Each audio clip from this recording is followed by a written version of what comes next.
এবার সাঁড়াশি চাপে মোহাম্মদ ইউনূস সরকার। নরেন্দ্র মোদীকে পাশে বসিয়ে ডোনাল্ড ট্রাম্প বলে দিলেন, বাংলাদেশের পরিস্থিতিটা মোদী দেখবেন।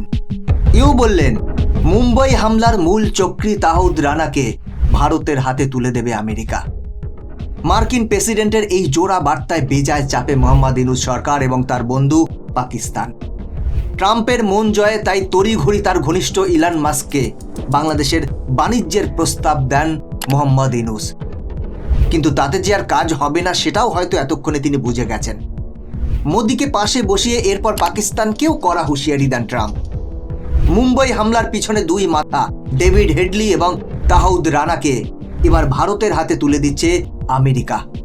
ফলে চিন্তায় পাকিস্তানের পাঞ্জাবে পাক সেনাবাহিনীতে ডাক্তার হিসেবে কাজ করত, পরে কানাডায় চলে যায়, সেখানকার নাগরিকত্ব পায়। মুম্বাই হামলার পেছনে দুই মাথা ডেভিড হেডলি এবং তাহিদ রানা দুজনেই ছোটবেলার বন্ধু। দুজনেই পাকিস্তানের লস্করি তৈবার ক্যাম্পে প্রশিক্ষণ নেয়। 2008-এর 26শে নভেম্বর মুম্বাইয়ে হামলা চালায় জঙ্গিরা। সেই হামলার আগে 21শে নভেম্বর পর্যন্ত তাজ হোটেলে ছিল তাহিদ রানা। 2009 সালে আমেরিকার শিকাগোতে রানা এবং হেডলিকে গ্রেপ্তার করা হয়। জঙ্গিযোগ এবং ডেনমার্কের সংবাদপত্রের অফিসে হামলার ছক কষায় 2013 সালে রানার 14 বছরের জেল হয়। সেই রানাকেই এবার ভারতের হাতে তুলে দিচ্ছে আমেরিকা। এটা পাকিস্তানের উদ্দেশ্যে এক কড়া বার্তা। সেই পাকিস্তান যাদের সঙ্গে বাংলাদেশের মোহাম্মদ ইউনূসের পরম প্রেম চলছে এখন। গত কয়েক মাস ধরে উত্তপ্ত বাংলাদেশের তীব্র ভারত বিদ্বেষ। এই পরিস্থিতিতে একদম সরাসরি ভারতের পাশে দাঁড়ালো আমেরিকা।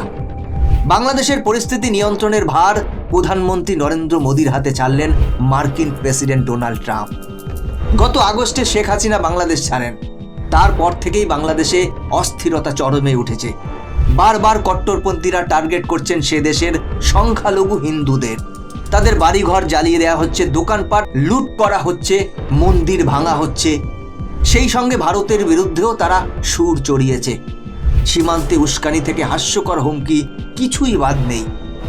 এই পরিস্থিতিতে বাংলাদেশের পরিস্থিতি নিয়ন্ত্রণের ভার ভারতের হাতে ছেড়ে দিল আমেরিকা। এবার কি তাহলে কড়া পদক্ষেপ করবে ভারত?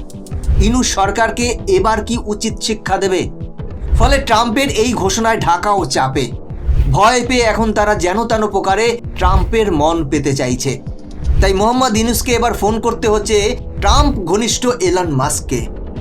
তার সংস্থা স্টারলিংকের সঙ্গে হাত মিলিয়ে ব্যবসা করতে চায় বাংলাদেশের গ্রামীণ ব্যাংক। এই প্রস্তাব দিয়েছে মোহাম্মদ ইউনূস। আদৌ কি তাতে সাড়া দেবে আমেরিকা? বৃহস্পতিবার মোহাম্মদ ইউনূসের সঙ্গে ফোনে কথা বলার পর নরেন্দ্র মোদীর সঙ্গে বৈঠক করেন টেসলা মোটরস এবং এক্স হ্যান্ডেলের মালিক ইলন মাস্ক। তারপর মোদী ট্রাম্প বৈঠক হোয়াইট হাউসে। সেখানেই মোদীকে পাশে বসিয়ে ট্রাম্পের জোড়া বার্তা, যার জেরে এখন মোদীর হাতে রাশ আর ঢাকায় ত্রাস। মোদীকে ট্রাম্পের সমর্থনের ফলে আরও চাপ বাড়ল ইউনূস সরকারের উপর। আন্তর্জাতিক সম্পর্ক বিশেষজ্ঞরা বলছেন, যেভাবে আজকে ডোনাল্ড ট্রাম্পের এই বক্তব্যটি সামনে আসলো, শুধু বাংলাদেশ নয়, দক্ষিণ এশিয়ার অভিভাবকের একটা দায়িত্ব, বিগ ব্রাদার যে কথাটা বলা হয়, সেটা তিনি ভারতের হাতে তুলে দিলেন। মার্কিন বাইডেন প্রশাসন বাংলাদেশের এই ইউনূস সরকারকে যেভাবে সাহায্য সহযোগিতা দিয়ে আসছিল, সেই সাহায্য সহযোগিতা এখন থেকে বন্ধ। ভারত এখন থেকে সিদ্ধান্ত নিতে পারবে তার সীমান্ত, তার নিরাপত্তা যদি কোনোভাবে বিঘ্নিত হয়, তাহলে ভারত ব্যবস্থা নিতে পারবে।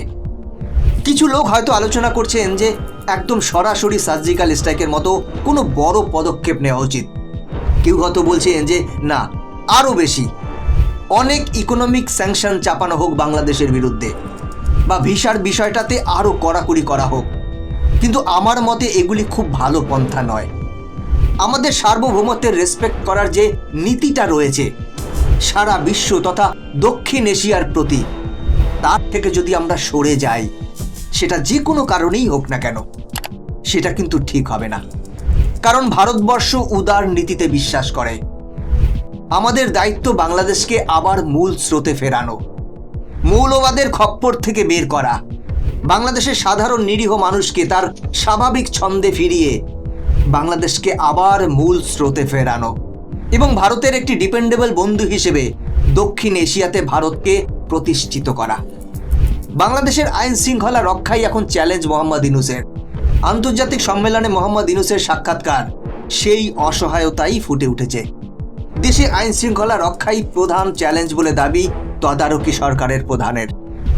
যদিও দায় এড়াতে যাবতীয় সমস্যার জন্য হাসিনাকে দোষারোপ করছেন মোহাম্মদ ইউনূস, অথচ 6 মাস অতিক্রান্ত, এখনো দোষারোপের পালাই চলছে।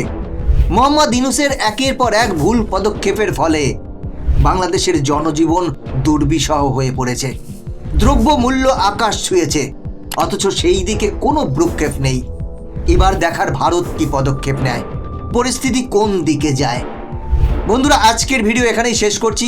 আপনার মতে ভারতের কি পদক্ষেপ নেওয়া উচিত বলে মনে হয়, ভারতের কি করণীয়, কমেন্ট করে জানাবেন।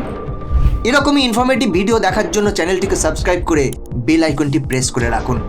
দেখা হচ্ছে পরবর্তী ভিডিওতে। ভালো থাকবেন, সাথে থাকবেন।